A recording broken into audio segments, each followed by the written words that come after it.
Avanza la pandemia de coronavirus en el país y por supuesto todos estamos preocupados y sobre todo por la incertidumbre que se genera en torno a cuándo saldremos de esta situación. Pero vamos a hablar puntualmente de qué piensan los cordobeses y cuáles son sus preocupaciones, y ya para eso estamos en contacto con Luis Dallaglio, quien es director de la consultora Delfos, especializada en opinión pública y en análisis de mercado. Luis, un placer que nos acompañes. Bienvenido al programa.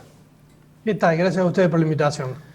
Bueno, Luis, ustedes están haciendo relevamientos constantes de opinión pública y hoy la preocupación, como decíamos, por el coronavirus nos tiene en el centro de la escena. De acuerdo a los últimos relevamientos, ¿cuáles son las preocupaciones en torno a esta situación que tienen los cordobeses?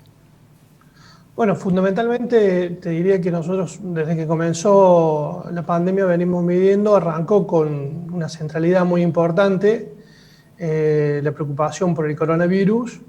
A medida que fue transitando la cuarentena y la gente fue conociendo un poquito mejor de qué se trataba esta nueva situación, empezó por dejar de lado, digamos, los temores básicamente por la incertidumbre y por lo que venía de Europa, que eran imágenes muy negativas, y empezó a ponerse ya en posiciones un poquito más racionales y le fue dando espacio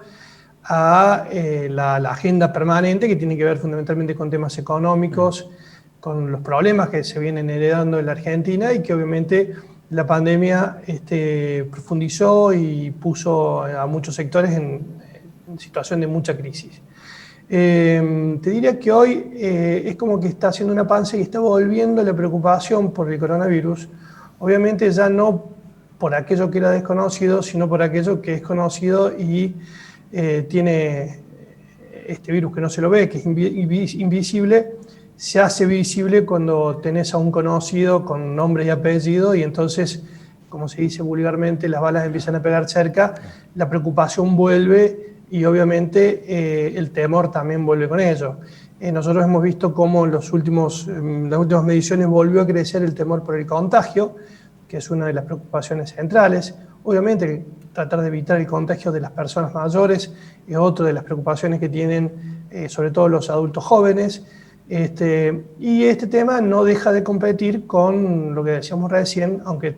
ha crecido en centralidad, con temas vinculados a la economía o, por ejemplo, a la inseguridad, que también ha vuelto a tener, digamos, su espacio en la agenda. Esto es básicamente lo que está hoy ocupando la agenda de la sociedad, ¿no? Siempre sabemos que hay una agenda que es de la sociedad, una agenda que es la agenda de los gobiernos, la agenda de los medios. Bueno, esta es la agenda de la opinión pública que obviamente está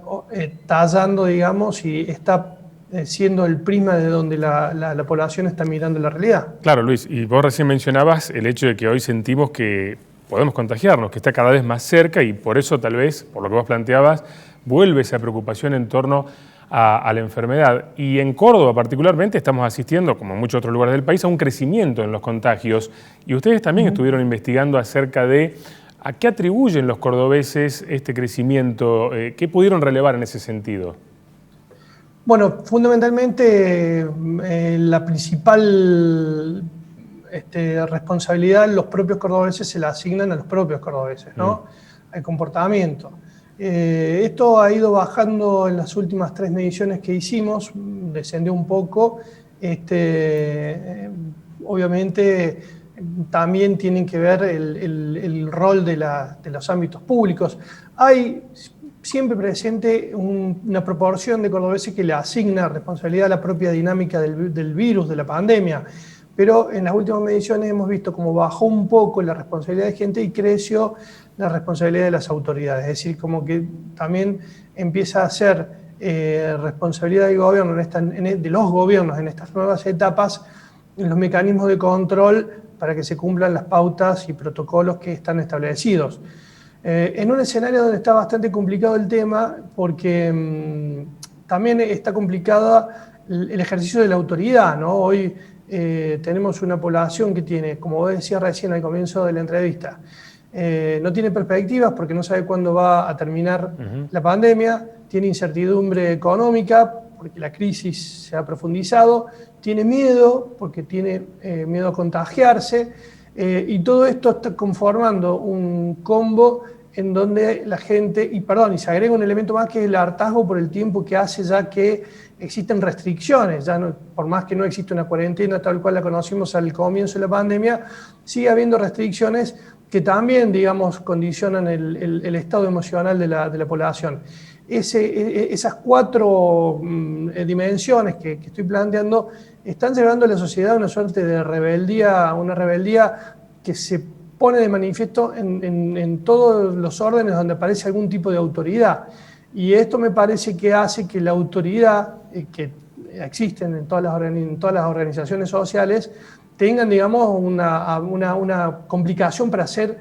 aplicadas, ¿no es cierto? Ya sea la autoridad desde el epidemiólogo, que es la autoridad científica, pasando por autoridades políticas, como la de los intendentes, los de los gobernadores, el presidente, u otro tipo de autoridades, como la autoridad propia de la policía, que obviamente con los últimos hechos ha quedado también cuestionada. Entonces, también en este nuevo panorama, en esta nueva circunstancia que se está planteando, estas nuevas restricciones, como por ejemplo las que está viviendo Río Cuarto, que tuvo que volver a fase 1, son desafíos para un nuevo momento de la pandemia, donde es necesario, de acuerdo a la opinión de los especialistas,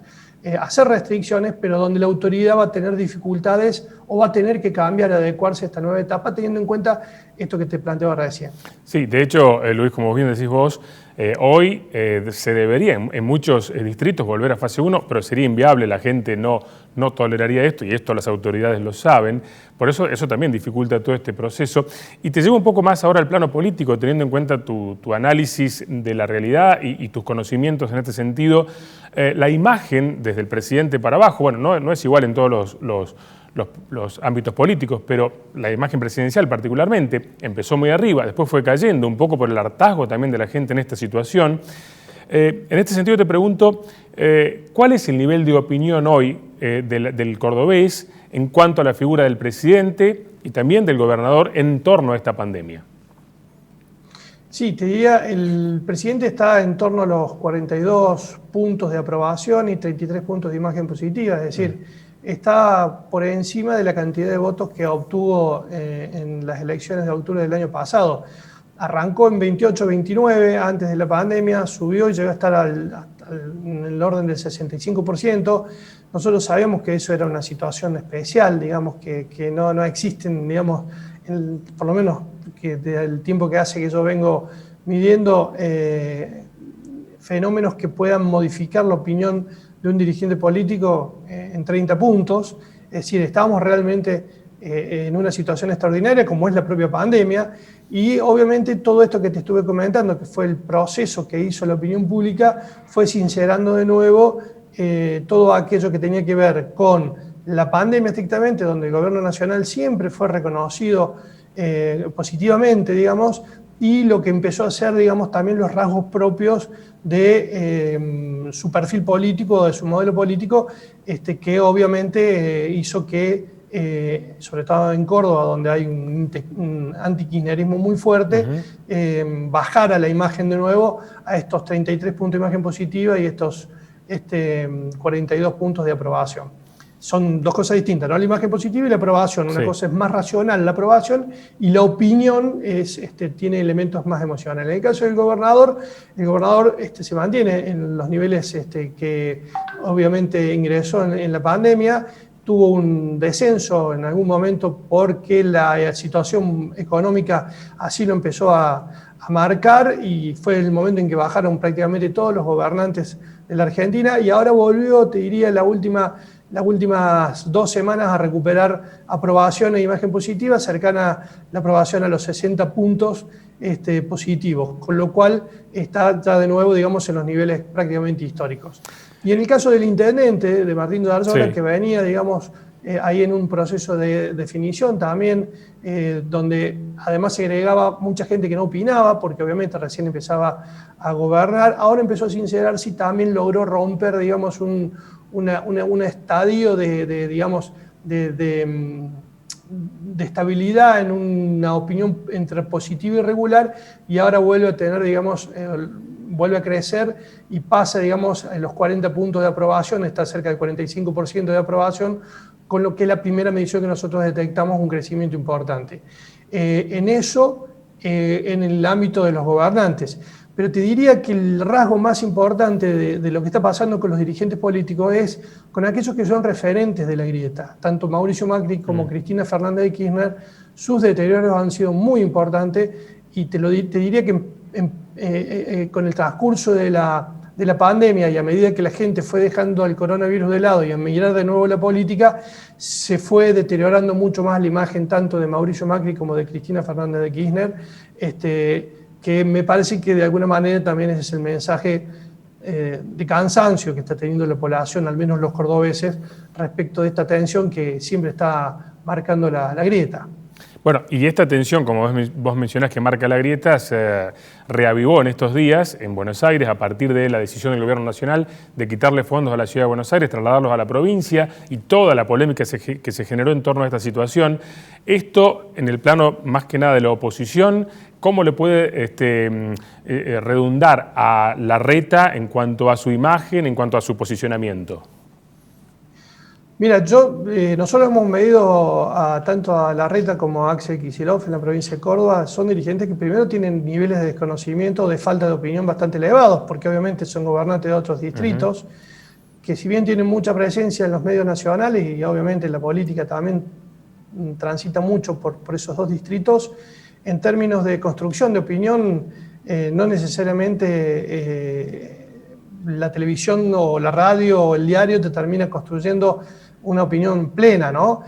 Obviamente hay una parte que se construye sobre la propia experiencia con esos gobiernos. En eso, en el primer dato, y sacando de que son dos dirigentes que tienen todavía niveles de opinión, de no opinión muy alto, obviamente Larreta, también por la permeabilidad que presenta Córdoba en términos de opinión pública, tiene una imagen mejor que la de Axel Kicillof. Hay que ver si el tema de la discusión